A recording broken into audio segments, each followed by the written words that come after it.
Nous terminons notre tour d'horizon avec ce qui est forcément un événement, le nouveau film de Quentin Tarantino, Inglourious Basterds, avec Mélanie Laurent, Diane Kruger, Christophe Waltz et Brad Pitt, entre autres. C'est un film qui a un peu surpris les spectateurs du Festival de Cannes, qui y ont trouvé moins d'action et moins d'humour qu'ils ne l'espéraient, mais le jury, lui, a récompensé Christophe Waltz, acteur autrichien aussi méconnu que polyglotte, qui joue très bien les sadiques polis.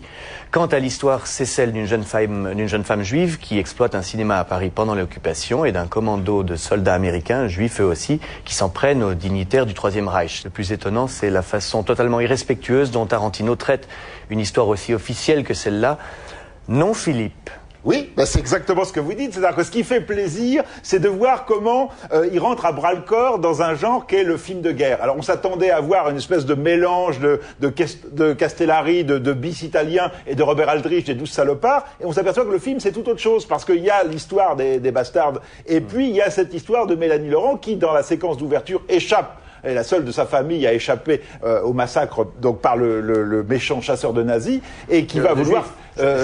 chasseur de juifs, qui est le nazi chasseur de juifs, et qui va vouloir se venger. Et c'est là le mélange des deux. Ce qui est très intéressant, c'est de voir comment Tarantino se loge dans le cinéma de genre, non pas pour faire exploser les codes comme le voudrait la tradition, mais pour être à l'intérieur et presque en donner la quintessence, c'est-à-dire réussir à chaque fois à faire ce qu'on peut faire de mieux, mais en étant dans le genre avec un petit pas de côté. C'est-à-dire que son amour du cinéma, par exemple, son amour de tous les films, ne se traduit pas simplement en référence, mais il va utiliser ici le cinéma, le celluloïde comme une arme. Et l'autre genre qu'il met dans ce film, on pourrait dire, c'est la rétrocipation. C'est-à-dire que c'est aussi un film de paradoxe temporel. C'est-à-dire que on le sait depuis Retour vers le futur. Si vous allez dans le passé, que vous changez une chose, vous risquez de plus avoir le même présent. Et c'est en fait ce qu'il fait sans trop nous le dire. Et on le découvre en cours de route. Moi, j'y allais avec un bazooka, parce que d'abord, Boulevard de la Mort, tout ça, je suis pas très client. Je trouve que Tarantino est un mec brillant, qui a jamais rien à dire, enfin, ou qui a peu souvent des choses à dire, et voilà.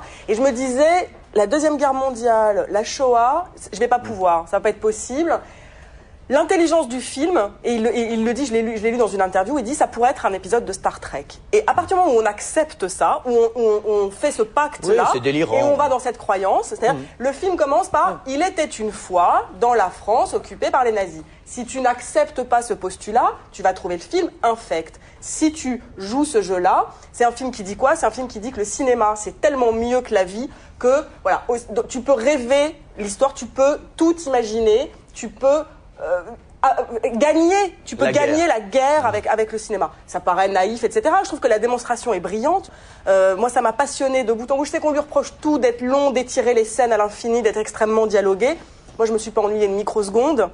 Alors, je sais pas quoi dire, c'est pas une preuve de sa qualité. Je veux bien entendre qu'on s'ennuie. Je trouve que Christophe Waltz est absolument extraordinaire. Ouais. Moi, je pense que les acteurs français, comme ils savent, ou parce que le réalisateur sait qu'ils vont être sous-titrés, il s'en fout de savoir comment il joue, je crois.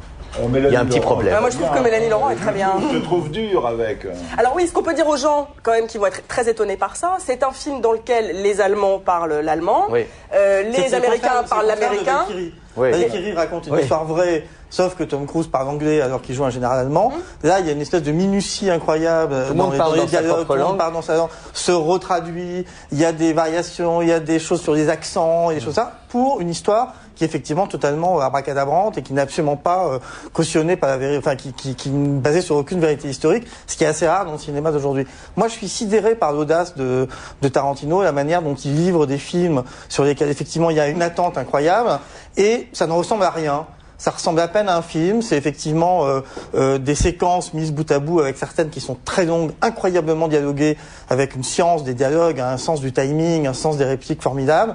Et le fait qu'on puisse se perdre dans ce pays-là, quoi, qui est un pays, effectivement, c'est le pays du cinéma, c'est le pays du cinéma revu par Tarantino. Est-ce que c'est encore du cinéma de genre? Moi, je suis moins catégorique que Philippe là-dessus. C'est une terra incognita qui ne ressemble qu'à lui et qui vous transporte, quoi. C'est marrant, mais alors là, moi, je trouve oui, c'est moi, je trouve grognon. Parce que, on nous explique, parce que, non, mais c'est juste que, bon, le cinéma sauve le monde à la fin, on n'expliquera pas comment, mais pour moi, c'est plutôt, je suis Tarantino, je fais n'importe quoi et je fous le feu à la fin, à la salle de cinéma.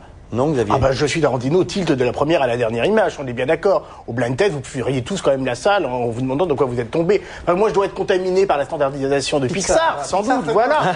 Mais ça, alors, effectivement, c'est formidable parce qu'il fait pas ce qu'on attend. Bon, ça, d'accord, ok, pourquoi pas, je veux bien. Mais qu'est-ce qu'il fait? C'est-à-dire, le principe n'est pas simplement d'honorer le postulat de départ. C'est quand même interminable, c'est terriblement ennuyeux. La moitié des dialogues sont quand même pas aussi brillants que vous souhaiteriez qu'elles le soient. C'est découpé moyen. Il y a une scène quand même de gunfight qu'on a vu quand même 3 jours après celle de Johnito. Bah, elle tient pas tellement à la distance. Le jeu des comédiens, merci Philippe Rouillet, est quand même vaguement incertain. Et je suis assez d'accord avec mon petit camarade Frédéric. Il y en a qui visiblement s'en foutent complètement. Chacun joue dans son coin. Enfin, moi, je trouve ça interminable, sans aucun intérêt. Tout est donné en termes de mise en scène, de postulat, d'écriture à la première scène. Ça ne se renouvelle pas. Et la fin, moi, je suis désolé, mais elle est d'une naïveté quand même extrêmement candide, qui me bouleverse pas. Hein. On peut pas dire que ça se renouvelle pas. Le film est découpé en 5 chapitres. Il y en a pas un qui est ni écrit pareil, ni découpé pareil. Alors, dis pas que ça se renouvelle pas, dis que ça te fait suer. Il y a un problème de crédibilité, évidemment. Alors, c'est d'accord, c'est le parti pris, c'est de la BD. Bon. Non, mais attendez. Souvenons-nous du mépris, la séquence d'ouverture du mépris. Le cinéma substitue un monde plus conforme à nos désirs. Et voilà ce que fait Tarantino. Il faut jouer le jeu. Je bois à ta santé, jackpot.